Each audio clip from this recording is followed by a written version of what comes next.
Seringkali terjadi kerancuan antara nama Fathahillah dengan Syarif Hidayatullah yang bergelar Sunan Gunung Jati. Orang menganggap Fathahillah dan Syarif Hidayatullah adalah satu, tetapi yang benar adalah dua orang. Syarif Hidayatullah cucu Raja Pajajaran adalah seorang penyebar agama Islam di Jawa Barat, yang kemudian disebut Sunan Gunung Jati. Sedang Fathahillah adalah seorang pemuda Pasai yang dikirim Sultan Trenggana, membantu Sunan Gunung Jati berperang melawan penjajah Portugis. Bukti bahwa Fathahillah bukan Sunan Gunung Jati adalah makam dekat Sunan Gunung Jati yang ada tulisan Tubagus Pasai Fathullah, atau Fathahillah, atau Faletehan menurut lidah orang Portugis. Syarif Hidayatullah dan ibunya, Syarifah Mudaim, datang di negeri Caruban Larang, Jawa Barat, pada tahun 1475, sesudah mampir dahulu di Gujarat dan Pasai untuk menambah pengalaman. Kedua orang itu disambut gembira oleh Pangeran Cakrabuana dan keluarganya. Syekh Datuk Kahfi sudah wafat. Guru Pangeran Cakrabuana dan Syarifah Mudaim itu dimakamkan di Pasambangan, dengan alasan agar selalu dekat dengan makam gurunya.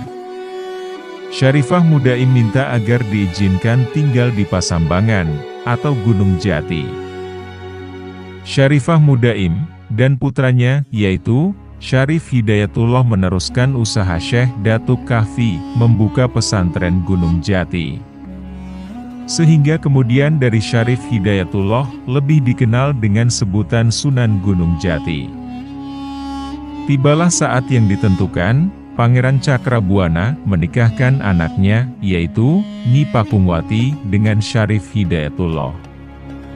Selanjutnya, yaitu pada tahun 1479, karena usianya sudah lanjut, Pangeran Cakrabuana menyerahkan kekuasaan negeri Caruban kepada Syarif Hidayatullah. Dengan gelar Susuhunan, artinya orang yang dijunjung tinggi.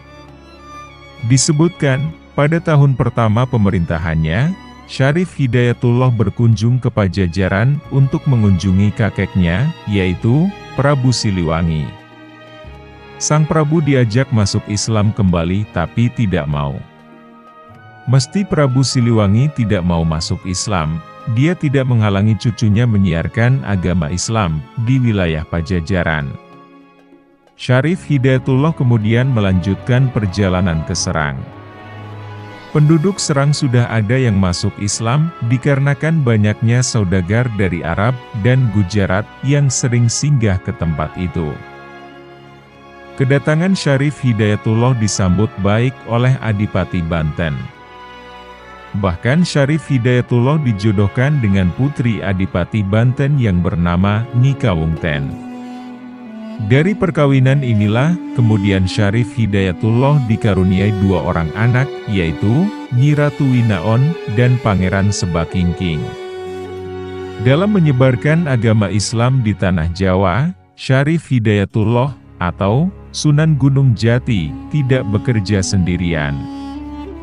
Beliau sering ikut bermusyawarah dengan anggota wali lainnya di Masjid Demak. Bahkan disebutkan, beliau juga membantu berdirinya Masjid Demak. Dari pergaulannya dengan Sultan Demak dan para wali lainnya ini, akhirnya Syarif Hidayatullah mendirikan Kesultanan Pakungwati. Dan ia memproklamirkan diri sebagai raja yang pertama dengan gelar Sultan. Dengan berdirinya kesultanan tersebut, Cirebon tidak lagi mengirim upeti kepada Pajajaran yang biasanya disalurkan lewat Kadipaten Galuh. Tindakan ini dianggap sebagai pembangkangan oleh Raja Pajajaran. Raja Pajajaran tak peduli siapa yang berdiri di balik Kesultanan Cirebon itu. Maka, dikirimkannya pasukan prajurit pilihan yang dipimpin oleh Ki Jagabaya. Tugas mereka adalah menangkap Syarif Hidayatullah, yang dianggap lancang mengangkat diri sebagai raja, tandingan Pajajaran. Tapi usaha ini tidak berhasil. Ki Jagabaya dan anak buahnya, malah tidak kembali ke Pajajaran, mereka masuk Islam, dan menjadi pengikut Syarif Hidayatullah. Dengan bergabungnya prajurit dan perwira pilihan ke Cirebon, maka makin bertambah besarlah pengaruh Kesultanan Pakungwati. Daerah-daerah lain seperti Surantaka, Japura, Wanagiri, Telaga, dan lain-lain menyatakan diri menjadi wilayah Kesultanan Cirebon. Lebih-lebih dengan diperluasnya pelabuhan Muara Jati, makin bertambah besarlah pengaruh Kesultanan Cirebon. Banyak pedagang besar dari negeri asing datang menjalin persahabatan. Di antaranya, dari negeri Tiongkok. Salah seorang keluarga istana Cirebon, kawin dengan pembesar dari negeri Cina yang berkunjung ke Cirebon, yaitu Ma Huan. Maka, jalinan antara Cirebon dan negeri Cina makin erat. Bahkan Sunan Gunung Jati pernah diundang ke negeri Cina, dan kawin dengan putri Kaisar Cina yang bernama Putri Ong Tin. Kaisar Cina yang pada saat itu dari dinasti Ming juga beragama Islam. Dengan perkawinan itu, sang kaisar ingin menjalin erat hubungan baik antara Cirebon dan negeri Cina. Hal ini ternyata menguntungkan bangsa Cina untuk dimanfaatkan dalam dunia perdagangan.